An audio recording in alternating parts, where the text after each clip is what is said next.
SSS nagsimula na. 3 months advance pension para sa ating mga SSS pensioners pwede nang makuha.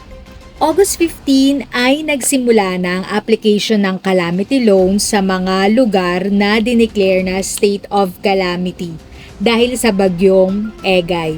Ano-ano ang mga lugar na kasali? Paano mag-apply at ano ang requirements? Magkano ang pwede na makuha? Panoorin at tapusin ang buong video para sa dagdag kaalaman. Bago tayo magpatuloy, huwag kalimutang mag-subscribe sa aking channel.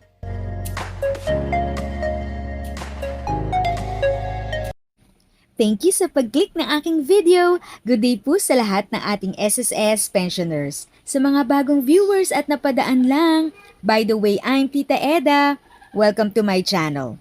Ang channel na maghatid sa iyo ng dagdag kaalaman tungkol sa government services, bagong mga balita at informative videos na galing sa legit na resources. Mag-subscribe na para updated ka. Okay, sir, ano ho ba itong package o calamity loan assistance package na ino-offer natin sa mga miyembro? Ito pong ating calamity loan assistance package or program is para po ito sa mga members na nakatira sa mga affected areas natin. Ito po ay loan or pautang ng SSS na maaari po ninyong malo ng inyong kumbaga equivalent sa inyong 1 month average ng inyong 1 year salary loan o yung last 12 months ng inyong contribution. Average po nun ay maaari nyo po itong i-loan kay SSS. And then ito po is para sa mga affected areas ng ating na-affected po ng Typhoon Egay. So, na-mention nyo nga, sir, ito nga isang assistance package na pinagkakaloob po ng SSS para sa mga naapektuhan nitong nakaraang Egay. Okay. Yan, sir. Ayan. Dito po, Ilocos Norte. Ilocos Norte po is province-wide. Ibig sabihin, buong Ilocos Norte included po siya. La Union, sa La Union naman po ay, check po natin kasi. Sige lang po. Take your time, sir. May mga instances po kasi na nag-iiba bukod pwera pa po dun sa ating ni-release sa ating nag-update din from time to time, di ba, sir? Everyday po kasi ang NDRRMC is nagkakaroon ng update dun sa kanilang mga affected areas. Siyempre, ina-assess po, no? Sige, sir. Yes. Simulan natin sa Ilocos Norte. Ilocos Norte, ano po, province-wide. Sa La Union naman po is Lunar at Bangar. Sa Pangasinan naman po is yung mga Tarem, Santa Barbara, Binmali, Lingayen at yung Dagupan. Okay, next. And then for the Ilocos Sur is province-wide, buong probinsya po ng Ilocos Sur. Okay. For Cagayan is province-wide din po ito sa Cagayan. Okay. And then Bataan, province-wide din po. Bulacan is, before po kasi sa Bulacan is paumbong lang ang nasa ating circular. Pero ngayon po, buong probinsya na po ng Bulacan ang nakadeklara. Then sa Nueva Ecija, Saragossa po sa Nueva Ecija ang included. Sa Pampanga po ay province-wide na rin po sa Pampanga. Sir, pag province-wide, kabuuan? Yes, okay. kabuuan po. Buong probinsya ng Pampanga. Okay, tuloy po, sir. And then sa Tarlac, before po kasi is Kamiling. Kamiling lang kasali. Ngayon po kasama na ang Ramos, Paniki at ang Moncada. Okay, And then sa Zambales po, province-wide sa Zambales ang kasama po dyan. Cavite, province-wide na rin po ito sa Cavite. And then sa Rizal, before po kasi ang Rizal, hindi natin siya kasama doon sa circular natin. Sa Rizal po, included na rito is yung Pililla at yung Cardona. And then Occidental Mindoro, before kasi wala po itong Occidental Mindoro. Kasama po sa Occidental Mindoro ay yung Sablayan at ang Santa Cruz. And then for Abra, province-wide din po ito. For Apayao, province-wide na rin. And then Mountain Province, province-wide na rin po ito. Sa Benguet, province-wide na rin. And Ifugao, yung Tinok. Tinok from okay, Ifugao. so ito po yung latest and updated list of covered areas so apektado ng Typhoon Egay. Ano ho ba makaka-avail ang mga pensioners na apektado po nitong Egay? Yes po. Actually, tuwing magkakaroon po tayo ng calamity loan assistance package or program, lagi po natin kasama dito. Laging kakambal nito yung advance pension ng ating mga SSS pensioners. Para doon sa ating mga members po na tumatanggap ng regular SSS pension at easy pension, is maaari po sila mag-file o ng kanilang 3 months advance pension. Kung bagay, advance sila yung 3 months ng kanilang pension. Okay. Ito po is, ang filing nito is, Ma'am Banji, is mga SSS branches. And then, ang disbursement nito is through check. Kumbaga, cheque po ito.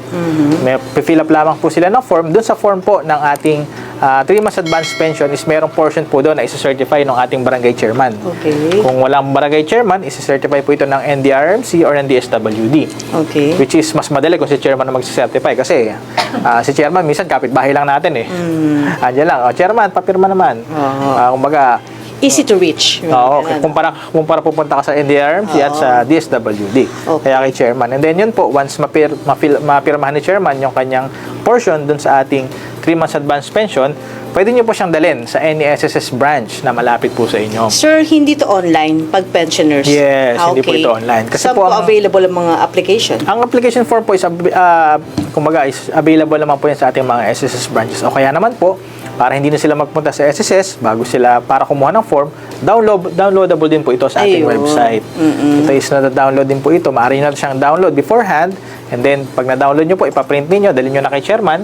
Tapos, para pag napirmahan ng chairman, pwede na natin dalhin sa nearest SSS branch. Any ano naman po ito, any SSS, hindi po, not necessary dun sa mga affected areas natin. Kasi minsan, naapektuhan yung branch natin. Oo po, minsan yung ating mga branch affected din. Minsan, binaha, meron din mga equipment na na-damage. Any SSS branch po pwede. Pero, siguraduhin nyo po, wag naman masyadong malayo. Oo nga. Kasi ang ito po kasi is cheque. Okay. Ibig sabihin, kung saan po kayo nag-file ng inyong 3 months advance pension, doon nyo rin pipick upin yung cheque. Tama po. Kaya mamaya, sobrang layo nyo, pupunta kayo ng Metro Manila. Oo nga, baka gusto pa dito. Pagkuha nyo ng cheque, pupunta pa rin kayo ng Metro Manila. Tama. Okay. Kasi kung saan po final yung kanyang application, doon din pipick upin yung cheque. And then, para naman sa ating mga pensioners, ito po is advance na 3 months ng kanilang pension. Kung sila po is tumatanggap, palagay natin ng 10,000 monthly, pwede nilang i-advance yung 3 months ng kanilang pension. Sir, if ever magkano po ang ma-avail ng isang member at pensionado dito? Ito po, isang SSS is naglaan po ito ng 2.5 million na pondo para po dito. Ang maaari pong malo ng mga members is yung kanilang average, yung kanilang last 12 months contribution. Ito po is rounded off to the nearest thousands. And then, kung sila po is nasa maximum, for example, maximum po ang kanilang contribution na nasa 20,000, maaari silang makalo ng 20,000. If sa tingin mo, natulungan ka ng video ko na ito, nakasave ka sa oras mo, you can click yung thanks button at any amount ay malaking help sa pag-grow ng channel ko. Yun lang po muna ang aking update. Sana ay nakatulong na dagdag kaalaman ang aking shinare today. Ang goal ng aking channel ay mag-create ng awareness. Kung ganitong mga topic ang gusto mo, panoorin mo ang mga videos ko na ito.